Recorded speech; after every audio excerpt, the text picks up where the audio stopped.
From irritating a cheeky kid. I've had the same girlfriend for over 30 years. Then why didn't you propose to her? To calling out some of Hollywood's biggest names. You know nothing about the real world. Most of you spent less time in school than Greta Thunberg. So, if you win, right, come up, accept your little award, thank your agent and your God, and... So... These are times Ricky Gervais shattered egos. There's a lot of powerful people here, so if I said it's... Honestly, I like a drink as much as the next man. Unless the next man is Mel Gibson.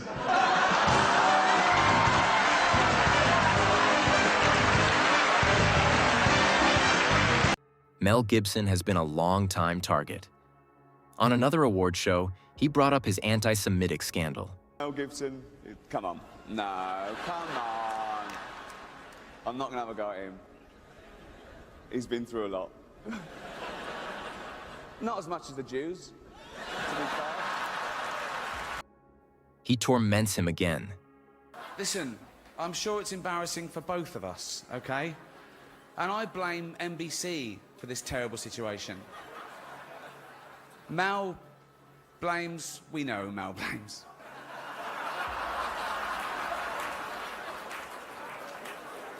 You can tell he is about to say something crazy. I want to say something nice about Mel before he comes out. So... Oh, yeah, okay, here you go.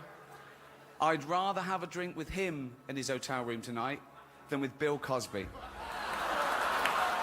On Piers Morgan, he roasts him over a completely random topic. 95% of the people in America believe that there was a Dracula. Yeah. I might hang a garlic on my door.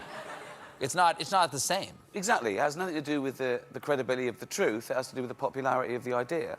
Right, because Yeah. the majority is always sane. Yeah, well, exactly, yeah. Imagine if That's the herd instinct. Imagine if you were the only person in the world to believe in God. You can tell how confused he is. Yeah. They know about my gun campaign, but they actually thought this was just a wind-up. And I said, no, it really is happening. People are not just applying for permits who are blind, they're getting permits, and they're completely blind. Yeah, yeah, it's strange. It's a strange law. He ends the interview with a joke that goes over Piers' head. I go to Walmart in Houston and buy one. They'll be on the wall. I can't buy a Kinder egg. You know those little eggs with little toys in? Because it may choke me, so they're a health hazard. But where the Kinder egg would be sold in a British store, they instead have an AR-15 assault rifle. Dear America, please let Piers buy a Kinder egg. but don't let him buy a gun.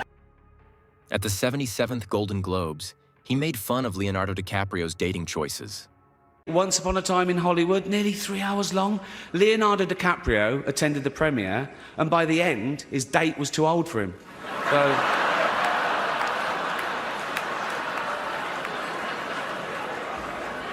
Even Prince Andrew's like, come on, Leo, mate, you know. You're nearly 50, son. Ronan Farrow also gets thrown in his rant at one of the award shows. But tonight isn't just about the people in front of camera. In this room are some of the most important TV and film executives in the world. People from every background, but they all have one thing in common. They're all terrified of Ronan Farrow. He's coming for you. He's coming for you. He called out corporations for their hypocritical actions. Apple roared into the TV game with a morning show. A superb drama, yeah. A superb drama about the importance of dignity and doing the right thing, made by a company that runs sweatshops in China. So, well, you say you're woke, but the companies you work for, I mean, unbelievable. Ricky calls out disrespect on Good Morning America when they mention The Office. You play, in the UK version of The Office, play the boss. What is the weirdest excuse that you've ever heard? You say the UK version. Yeah. I call it the original. Yes, well done. You're well done. Well done. It's true. Wow, that's spank me. Ricky calls out people while keeping it funny. Just that most people think Steve Carell came up with it. That's true, but you all were the original. Yeah, yeah, and Steve Carell did an amazing job, and I think the American version is fantastic. Yeah, no, there's 7 remakes around the world, but the American was the biggest. But you got it started.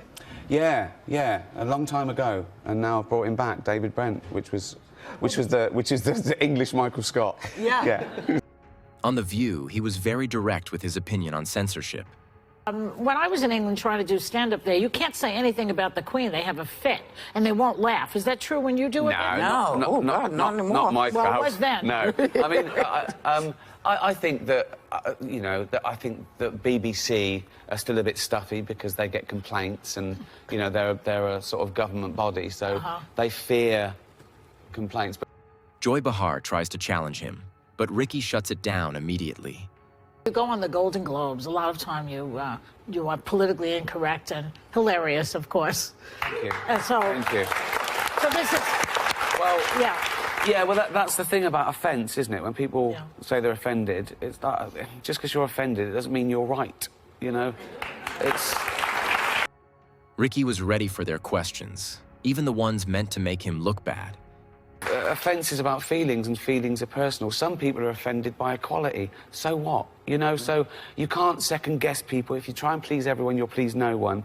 With comedy as well, I think you've got to deal with taboos and contentious issues, and sometimes you deal in irony, and some people don't get that. But, you can't legislate against stupidity, otherwise you'll be doing nothing. One thing about Ricky is how direct he is. I like that opportunity because I do like that, when there's a tension, when there's an elephant in the room, although he wasn't there this year. No, I do like that because I do like confronting that because I think it takes the audience to a place it hasn't been before. And it can be a mutual backslapping, fest, fine. Stephen thought he could challenge his belief. What I mean is, like, as you approach your final boards, as they say, you don't think, like, maybe I'll hedge my bets and light a candle or something like that. Just in case. You know about Pascal's wager. Like, Yeah, well, people say that to me as well. They say, why don't you pray just in case there's a God? And I say, why don't you hang garlic over your door just in case there's a Dracula, right? But I have no problem with praying. Even the audience was shocked by his response. 95% of the people in America believe that there was a Dracula. Yeah. I might hang a garlic on my door. It's not the same. Exactly. It has nothing to do with the credibility of the truth. It has to do with the popularity of the idea. Right, because the majority is always sane. Yeah, well, exactly, yeah. Imagine if That's the herd instinct. Imagine if you were the only person in the world to believe in God. Religion can be seen from different perspectives, and being close-minded never works. So many different gods to believe in. Yeah. If you had to, how about this? If you had to pick a god. If you had to pick a god, and it has to be one that it gets worship, you can't say Stan Lee. No. If you had to pick a god, who would you pick? Thor. Stephen set himself up without Elle realizing it.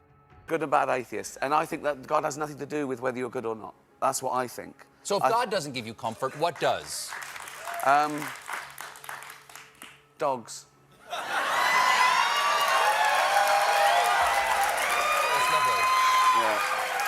I believe in dogs. Ricky can turn anything into a joke. If you don't love a dog back, it doesn't burn you in hell. It still loves you, it licks you. Right. It might be upset if it can tell you don't love it. It might just be sad. A dog loves you more than it loves itself.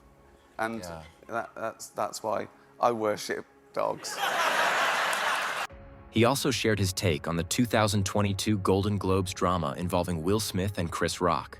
And they got a big laugh just because they were thinking it. Like, oh, yeah, it's my show. I wasn't there. Right? And I said, people on Twitter, it was trending, people saying, oh, what would have happened if Ricky had been hosting it? And I said, nothing, because I wouldn't have made a joke about his wife's hair. I'd have made a joke about her boyfriend. On Jimmy Kimmel Live, he sends a video message roasting the show. But, I can't be bothered, to be honest. But I've seen the show, I get the gist of it. You do an intro, you ask a few questions, you show a clip. So let's do that. I've sent this tape, so just play this tape, read the introduction that I've sent through on the piece of paper and the questions. Okay. Oh, yeah. And, at the 2020 Golden Globes, He called them out with no filter. Award tonight. Don't use it as a platform to make a political speech, right? You're in no position to lecture the public about anything. You know nothing about the real world. Most of you spent less time in school than Greta Thunberg. So, if you win, right, come up, accept your little award, thank your agent and your God. So... Ricky Gervais doesn't hold back even around big celebrities.